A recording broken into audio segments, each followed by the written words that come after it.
This podcast is not safe for work and will feature movie spoilers. It will feature scenes described of a graphic nature. It will contain language which most listeners may find offensive. Welcome to the podcast Under the Stairs.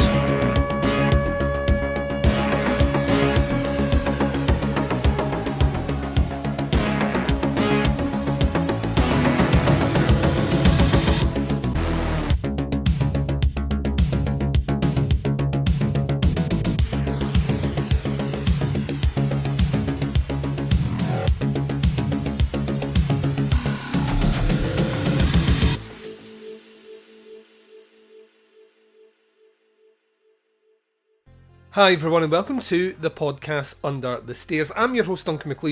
Welcome to the show.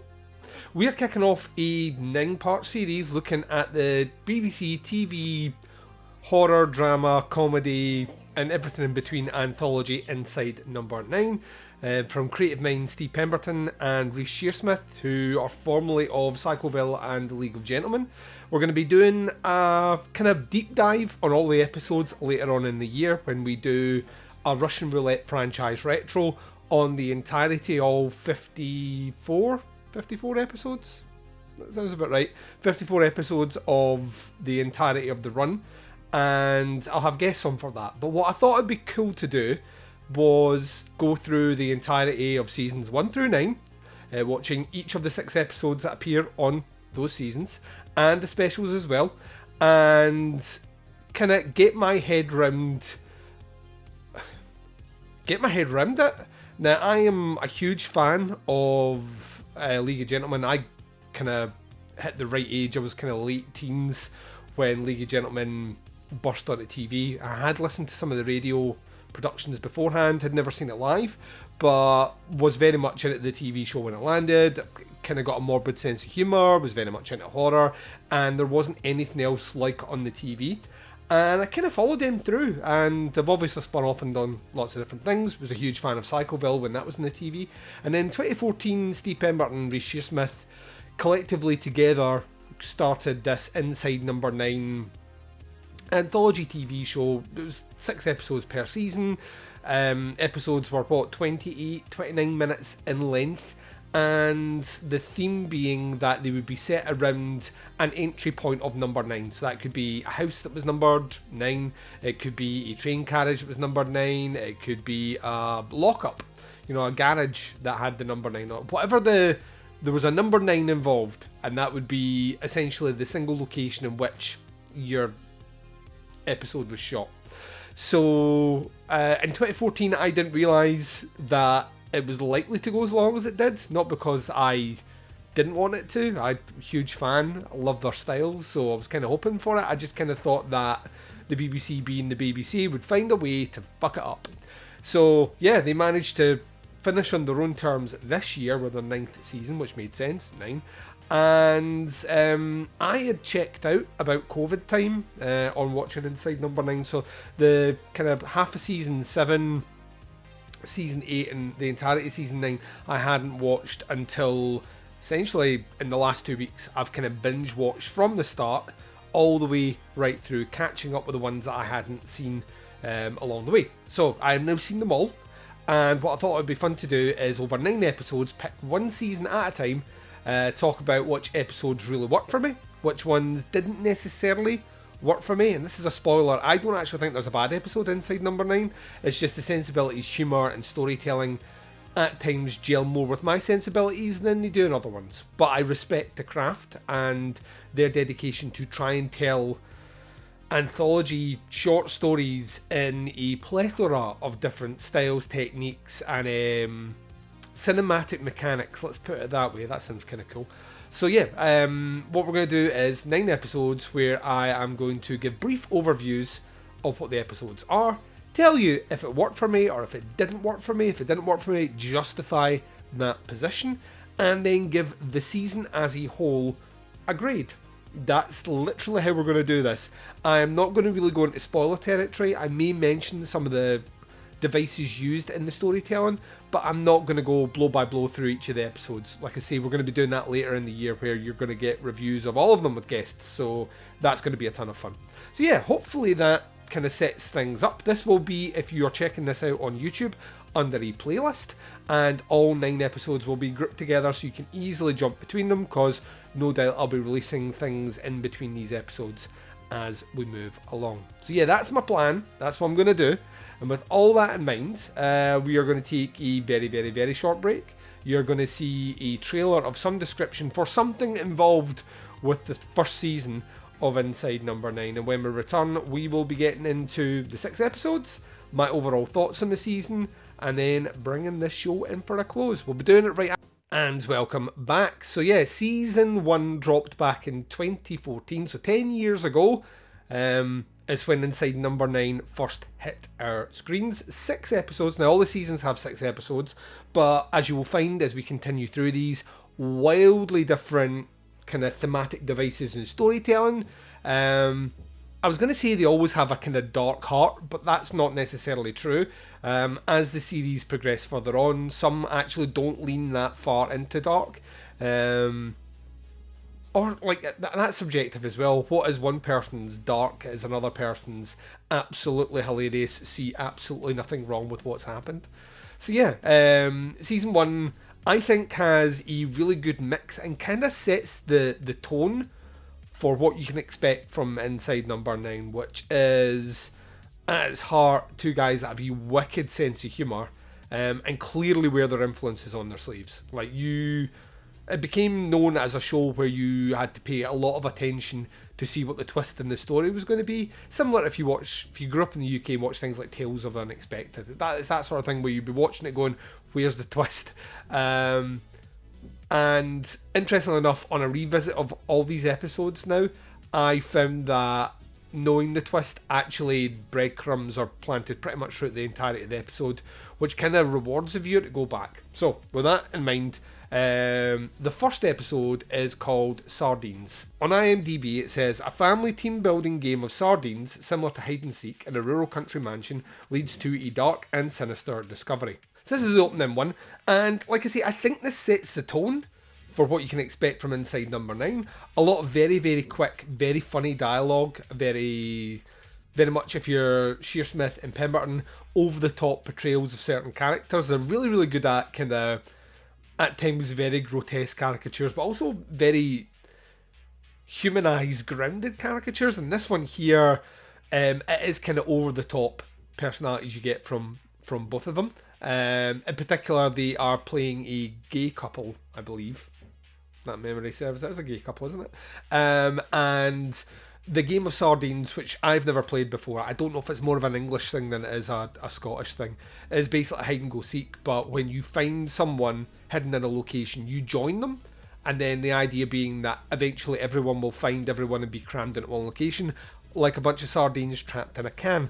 This one here, like, very early on, starts planting the idea of this family had something that happened in the past, some sort of scandal, and as it continues on, it really starts kind of almost piecemeal feeding you little details as to why characters have grown up the way they are, why they don't talk about certain things, and the reveal is nothing short of, like, toe-curlingly uncomfortable and quite shocking.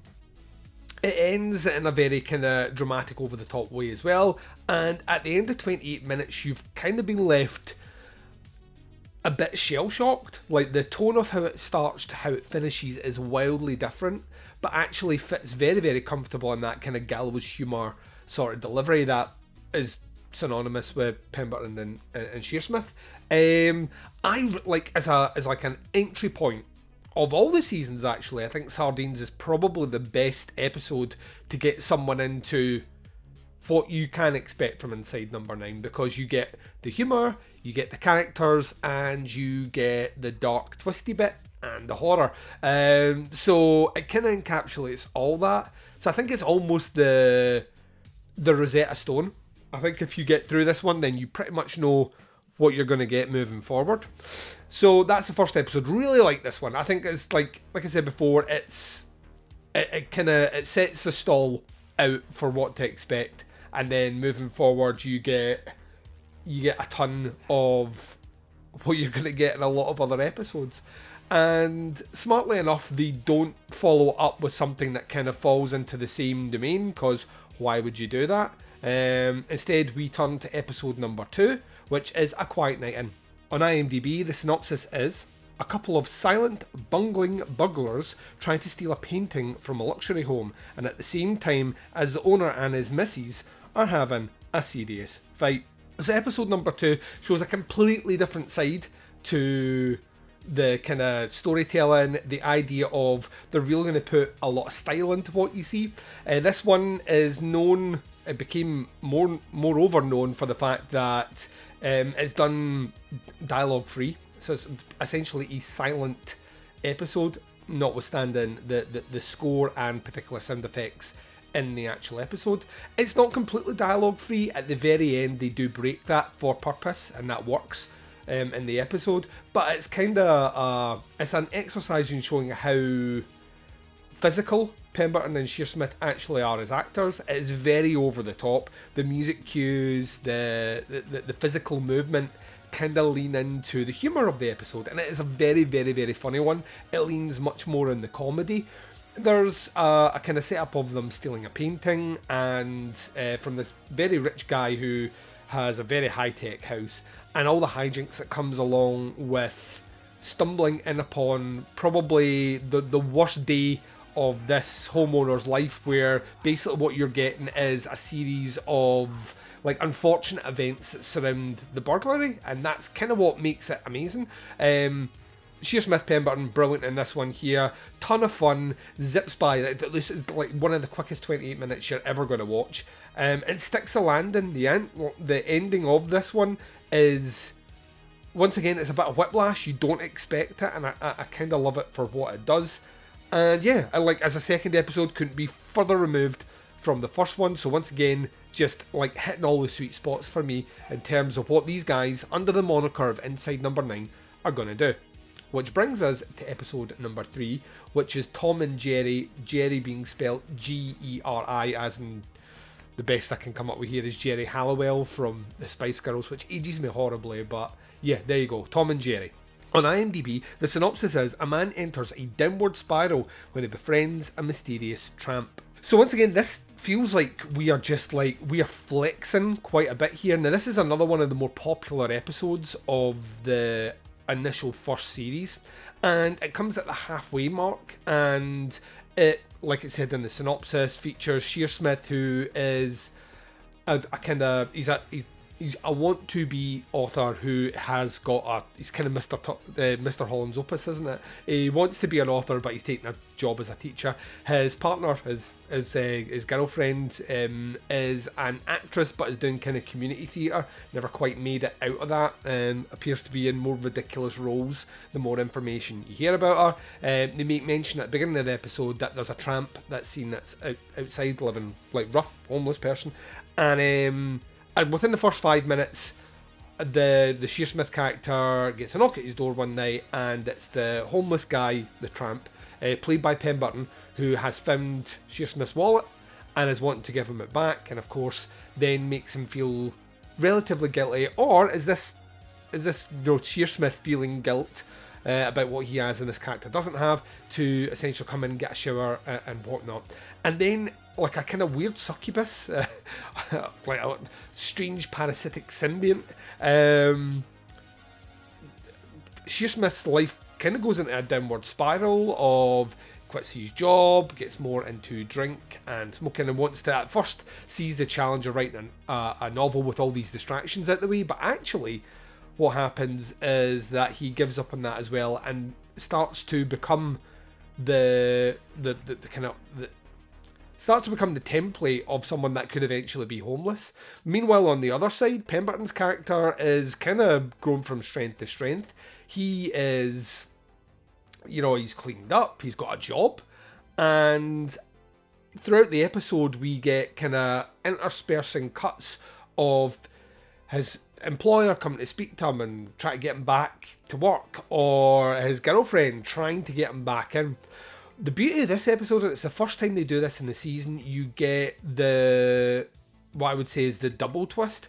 So the episode ends in such a way where it initially sets up what will be the first reveal, which in itself is a twist. You know, it's a twist reveal, and you kind of have that breathless moment of, oh, right, I get it now. Oh, that's really smart. And then it actually does one final twist on top of that, which takes everything in a 180s essentially in a completely different direction. Which when you see that, like kind of leaves you even more dumbfounded. The beauty of revisiting this episode is that actually, once again, the breadcrumbs are all there all the way through to merit the second and final ending, which makes me love this episode even more. I think it's really smart storytelling. I think it's crisp, to the point, delivers exactly what you need in 28 minutes, and then it be gone. So yeah, Tom and Geri, a great episode for sure. Which then brings us into the fourth episode, The Last Gasp. Synopsis for this one is: a pop star dies while making a home visit to a sick girl, leaving his entourage and the family squabbling over a balloon which holds his dying breath. So this one here, to me, this is when I said certain storytelling devices, mechanics just don't fit for me at all. They kind of, you know, in principle I understand what they're doing, but they may not hold the same amount of interest as some of the other episodes. And this one comes right off the back of Tom and Geri, which I mentioned is a very, very, very strong episode. It delivers a ton of really clever performances, a lot of witty writing, and that double twist, which kind of, you know, like I said before, I remember when I saw it the first time, and moreover this time, just made me think it's really, really sharp storytelling. In The Last Gasp, you go down a more traditional kind of, I mean, it's at its theme, it's, you know, the things that people will do for fame, or the things that people will sell for fame, and like our society overall as being consumers of every part of celebrity, and that is down to the final breath, the last gasp. You've got this famous singer who's brought to a Make-A-Wish kid, not because the Make-A-Wish kid wants him, it's her mum's favourite artist, so you could see it as her mum's using this as an excuse to get her favourite artist to come and perform in her house, maybe less for her daughter, more for her. What you get is him blowing up a balloon at the party, and then in the process of doing that, having a heart attack, essentially dying, with this balloon containing his last breath. And then the family, the kind of PR person, and the person that runs Make-A-Wish, all positioning themselves in ways to see who can make money, or how they can make money, or how they can twist this scenario into something which can be monetized, and greed and all the rest that comes around it. I like this episode. I think the performances are really good. The thing that maybe doesn't gel for me overall is the placement of it. As a standalone episode, if I was watching it, I would probably enjoy it a lot more, but I did watch pretty much a season a night, and in close proximity, so you are coming right off Tom and Geri, and whilst this one is a bit light-hearted and certainly cleans the palette a little bit, I feel that it's maybe not as strong as some of the other episodes in here overall. I do like it, and I think it's trying to cater. It's a big tent, isn't it? As a TV show, it's trying to cater for a lot of different tastes, and there's a very good chance that Tom and Geri was too dark for some people. So as a result, this one probably lands a little bit better for me personally. It's a little step down overall in the series. It's probably my least favourite of season one as a whole. But yeah, it's still, like, it's even least favourite, it's still really well delivered and a lot of fun. And that brings us to episode number 5. Episode number 5 is called The Understudy. The synopsis for The Understudy, is listed on IMDb, is: an acting understudy eventually assumes centre stage, but at a price. So this one here, we're slipping back into more kind of familiar territory here. This one's very, kind of has a very League of Gentlemen sort of feel about it, and less with the grotesque characters, but more around the idea of theatre, you know, like the kind of inside language that comes with theatre. So this is inside the dressing room number 9. We have this famous actor who is, for all intents and purposes, a bit of a prick, and his understudy who's been waiting in the wings to, Yeah, like no attention, no chances either. He's never going to get that break. And his girlfriend, who's also an understudy, who's constantly pushing him for things. When the opportunity arises that the main actor, for whatever reason, gets intoxicated and falls, causing injury and making him unable to perform the role, Shearsmith steps up. And when he steps up, he does really well. And then we kind of fast forward and we see the effect that it's had on his relationships, specifically the one with his girlfriend who is now his ex. His thought process, and actually a reveal at the end as to what actually did happen. This one again, breadcrumbs are actually really well placed throughout this one. If you're paying attention, you could probably pick it up without a second viewing. I remember getting the ending the first time I watched it, like in advance, maybe about the halfway mark. This time through, still the same. You know, like there was more detail there that I hadn't seen before, but it works for me. Once again, I don't think it's the most original thing I've seen compared to some of the other episodes in season 1, but it really is the kind of last bastion of light in that there is a bit of comedy, there is kind of funnier lines, even though it is inherently dark. Compared to the final episode of this season, which is just all darkness and all horror, this one really works. It flies through. Once again, great dialogue, great storytelling. It makes sense, and it weirdly grounded in a way where you can imagine this sort of thing has happened before. It also kind of reminded me has a kind of Columbo element about it. Not that it's been investigated by the police or whatnot, but I'm sure there's a Columbo episode that involves an understudy and his partner conspiring to get that person out of the way. So it did remind me of that. A long time since I saw Columbo, but it was in the back of my head. So yeah, it's probably my second least favourite overall, but it is one that I have quite a bit of time for.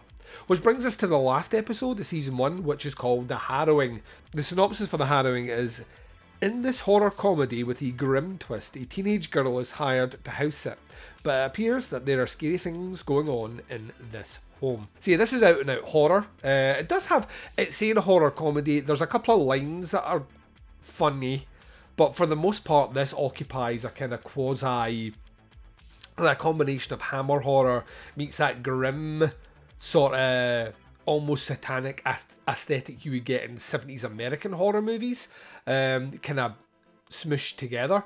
You have Shearsmith in a wonderfully delicious kind of hammer horror role in this one here, and it's about a girl who is babysitting at this kind of gothic mansion, kind of a little bit of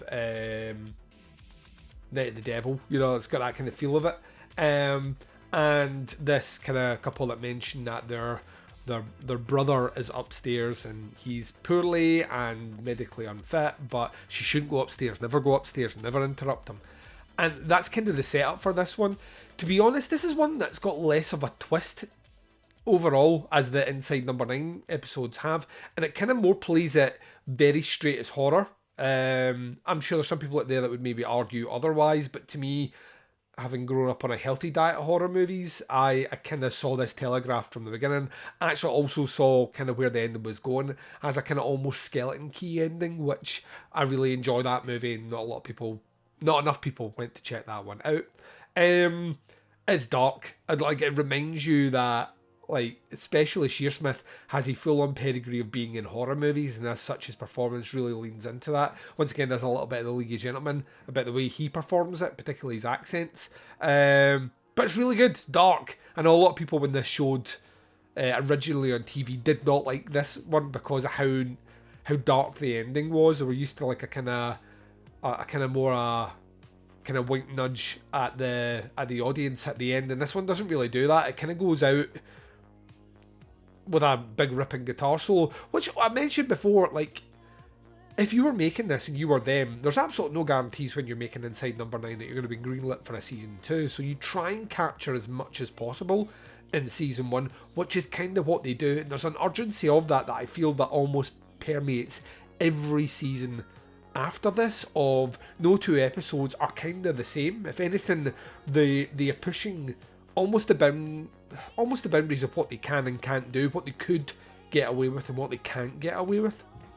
This one, maybe for some audiences, push things a little bit too far, but for me it works. This is like one of my favourites overall. It helps that Graham Humphreys, famous horror artist, did the artwork for this. I actually own a print of it because it's amazing, and why wouldn't you want that? So yeah, that's the final episode in the season. Overall, season 1 I think is super strong. There's 2 episodes that maybe don't necessarily hit well with me overall, but the rest are absolutely brilliant. And as an entry point, the first season is actually a really good one to get in because none of the storytelling goes too eccentric. It's still weirdly grounded in a lot of respects, so as a result, the kind of thematic jumps you're going to get in storytelling moving forward, where you can have like episodes side by side that are wildly different, don't really appear here. Out with maybe A Quiet Night In, which either side has episodes that are very, very different. Even that one has a kind of slapstick that works well in my mind with what you would expect from the writers. So overall, this is a super strong start for me. I'd give the overall series a 4 out of 5. I really like this one. It's not my favourite series, and you'll see as we move on, there are other series where I think they almost every episode is a home run, and this one here, a couple episodes that maybe just don't do it for the same way, but there's not a bad episode here at all. I like every single one of them. I love some in this season for sure. So there we go, season 1, Inside Number 9 from 2014, the 6 episodes. I give this one a 4 out of 5. Over the next 8 installments, you will see what ones score higher and what ones score lower. But thank you very much for checking out this episode. What I'd be keen, if you're checking us out on YouTube, is you do a little like, you do a little subscribe, you hit that bell so you always get notified when new episodes drop. But in the comments, let me know what your favourite episode is from season 1 of Inside Number 9. Now, if you are checking us out on Spotify or Anchor, there's always a question that pops up at the end. Same question. What is your favourite episode of Inside Number 9 Season 1? We will be doing deep dives on all the episodes when we do our Russian Roulette franchise retro coming up. If you're checking us out on an audio version of this podcast on wherever you check out your podcasts, then please make sure that you hit subscribe. That way you get access to over 1,300 episodes of Podcasts Under the Stairs on the RSS feed, but you also will get all future episodes that will drop in there because you're subscribed, which just feels like the smart thing to do for sure. Thank you very much for checking out this episode. The next episode of Podcast Under the Stairs that is dropping is a review of Tarot, which I recorded some time ago, but just have not published. So yeah, Tarot review coming next, and then there'll be another episode of Inside Number 9, and then blah blah blah blah blah as we continue right through. Thank you very much for checking out this episode, wherever you are, whatever the time zone is, and whatever you're up to in this big bad world of ours. Please take care of yourselves out there. Ladies and gentlemen, my name is Duncan McLeish. You've been watching the Podcast Under the Stairs. Until the next time, take care. Bye, everyone.